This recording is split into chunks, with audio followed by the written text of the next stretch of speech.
Famille, selon le chef d'état-major des forces armées béninoises ainsi que les responsables de la garde nationale, de l'armée de l'air, de l'armée de terre et de la marine, l'une des principales faiblesses du dispositif sécuritaire dans la région qui a entraîné la mort de 30 soldats béninois réside dans l'absence de coopération militaire entre le Bénin, le Burkina Faso et le Niger.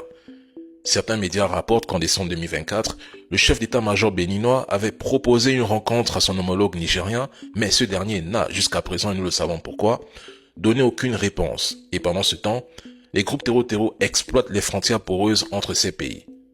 Mais écoutez, sans échange d'informations fiables, ni opérations conjointes, les déplacements des terreau restent difficiles à suivre, rendant leur interception quasi impossible.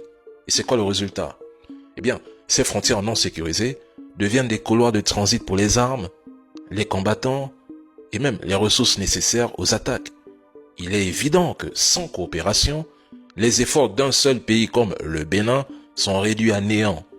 Cette absence de collaboration engendre une fragmentation des responsabilités, laissant de facto des zones entières sans surveillance. Et je le dis, chère Afrique, plus les divisions régionales prospèrent, plus les groupes terreaux se renforcent. C'est aussi simple que cela. Ces derniers savent pertinemment qu'ils ne risquent pas de subir une riposte coordonnée. Quant à l'origine de ces groupes qui sévissent aujourd'hui dans le Sahel, je suis désolé, ils ne sont pas nés de l'alliance des États du Sahel. Non. Leur naissance et leur montée en puissance est directement liée à la chute de Kadhafi orchestrée par les puissances occidentales à des fins économiques, géopolitiques et géostratégiques.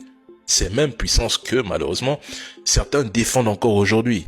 Ce sont ces mêmes puissances qui, ironiquement, continuent d'armer et de financer ces groupes. Sinon, mesdames et messieurs, comment expliquer qu'ils parviennent à tenir depuis plus de 10 ans dans des zones hostiles? Il faut une réponse. Et on ne vaincra pas ces groupes terreaux sans développer une véritable coopération régionale. Et c'est précisément ça que l'AES s'efforce de faire avec d'autres pays frontaliers comme le Soudan. C'est un exemple. Et pourtant, certains préfèrent critiquer cette alliance alors qu'elle accomplit ce que vous devriez faire vous-même.